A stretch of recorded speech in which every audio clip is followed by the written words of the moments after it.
What if the fall of the Roman Republic was shaped not just in the Senate, but in the palace of an Egyptian queen?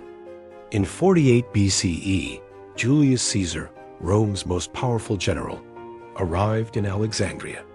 Within months, he was fighting a war for Cleopatra VII. Within years, she would bear his child. And after his assassination, she would align herself with Mark Antony, another Roman titan. Rome would eventually go to war against her. But here is the question history still debates. Did Cleopatra manipulate Rome's most powerful men? Or did she outplay them in a brutal game of survival? If you value real documented history, like this video, subscribe, and stay with me. Because this story is not legend. It is politics, power, and propaganda recorded by Roman historians themselves. She wasn't just a queen, she was a scholar. Her intelligence and charisma were her greatest weapons in a world dominated by brute force. Her story truly begins with the arrival of the most powerful man in the world, Gaius Julius Caesar. When Caesar arrived in Alexandria in 48 BC, he wasn't there for a vacation. He was pursuing his rival, Pompey the Great, in the midst of a brutal Roman civil war. Egypt was in its own turmoil, with Cleopatra locked in a power struggle with her younger brother and co-ruler Ptolemy XIII. She was exiled, her back against the wall. This is where one of history's most famous tales unfolds. Knowing she couldn't approach Caesar directly, Cleopatra devised a daring plan. She had herself smuggled into the royal palace, wrapped in a carpet, or, as some accounts say, a linen sack. When the bundle was unfurled at Caesar's feet, a determined young queen emerged. It was a moment of pure political theater, designed to capture the attention of a man who appreciated audacity. And it worked. Caesar was captivated, not just by her charm, but by her intellect and political savvy. He saw in her a capable and reliable ally who could stabilize Egypt and ensure the steady flow of its vast grain wealth to Rome. He sided with Cleopatra in the ensuing Alexandrian War, defeated her brother's forces, and firmly established her on the throne. Their relationship was more than just political. It was personal. Cleopatra bore Caesar a son, Ptolemy Caesar, nicknamed Caesarion, or Little Caesar. For Cleopatra, this was a masterstroke. Caesarion was living proof of her bond with Rome's leader, a potential heir to both a pharaoh's crown and a Roman dictator's legacy. She traveled to Rome with Caesarion, living in Caesar's villa, a move that scandalized the Roman elite. They saw her as an exotic, dangerous foreign influence. Cleopatra's dream of a united Greco-Roman Empire, ruled from Alexandria by her and Caesar's dynasty, seemed within reach. But then, disaster struck. On the Ides of March, 44 BC, Julius Caesar was assassinated on the floor of the Roman Senate. With his death, Cleopatra's protector was gone, and her position became incredibly precarious.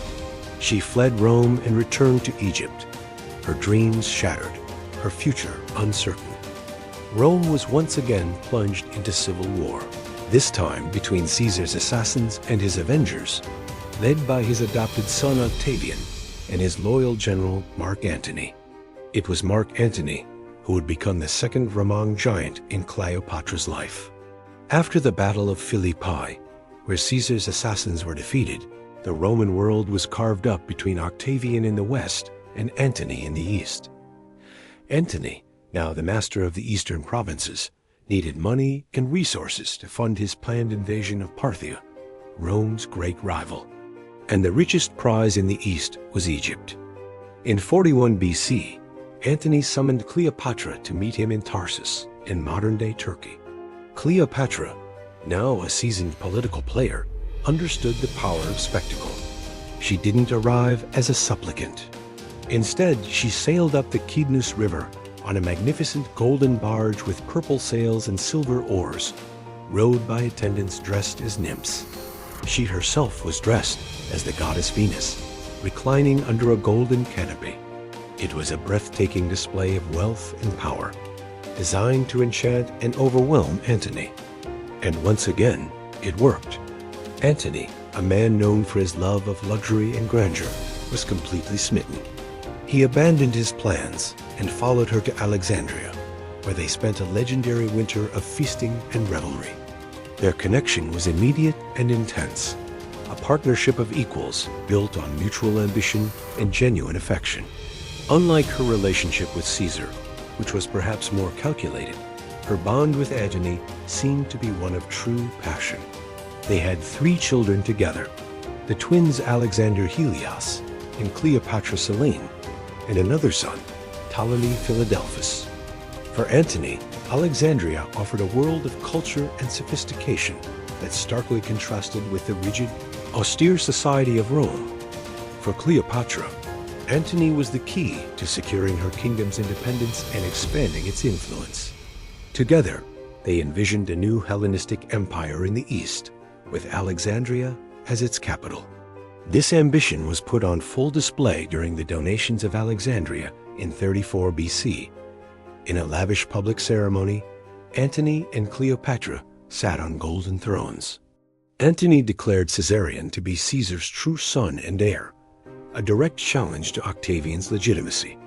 He then distributed the eastern territories of Rome, even lands not yet conquered, among Cleopatra and their children, proclaiming Cleopatra Queen of Kings. To the Romans, this was the ultimate betrayal. In Rome, Octavian, a master of propaganda, seized on this opportunity. He painted Antony as a man who had abandoned his Roman identity, bewitched by a foreign queen, and willing to give away Roman territory. He depicted Cleopatra as a decadent, power-hungry sorceress who sought to enslave Rome.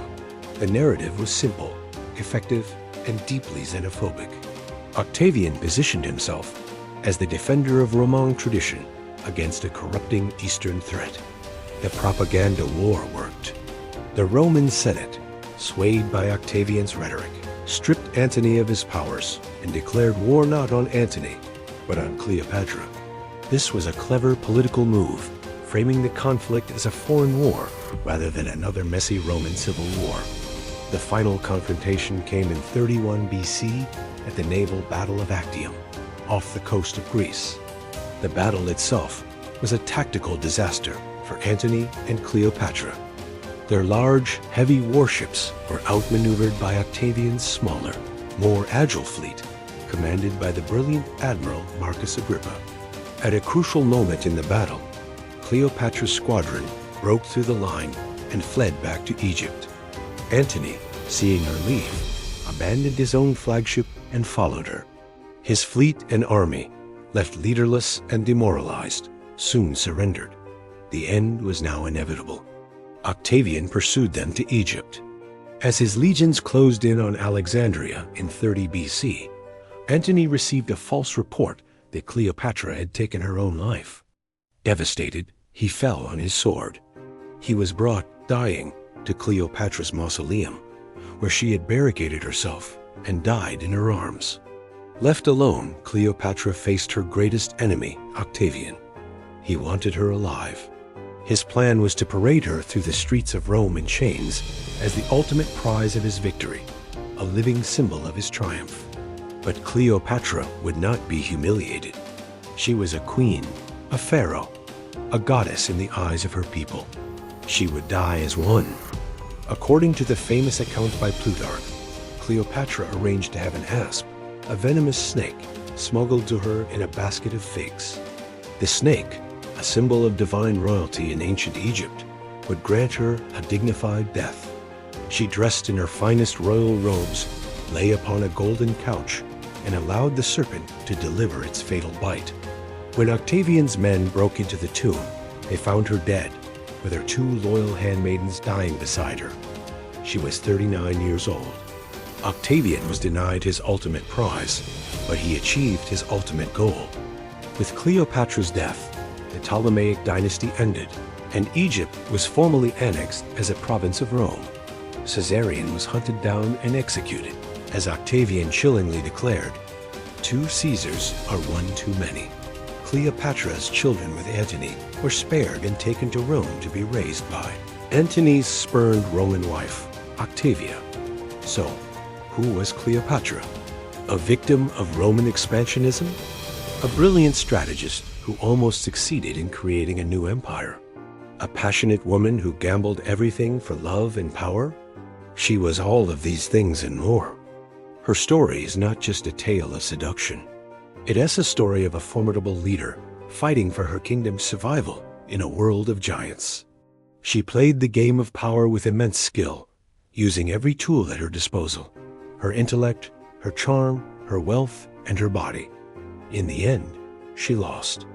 But in her defiant death, she secured a final victory, crafting a legacy that has made her immortal. The last pharaoh of Egypt remains one of history's most fascinating and enduring figures. Thanks for watching. If you enjoyed this journey into the past, don't forget to like, subscribe, and hit that notification bell for more stories from history. See you next time.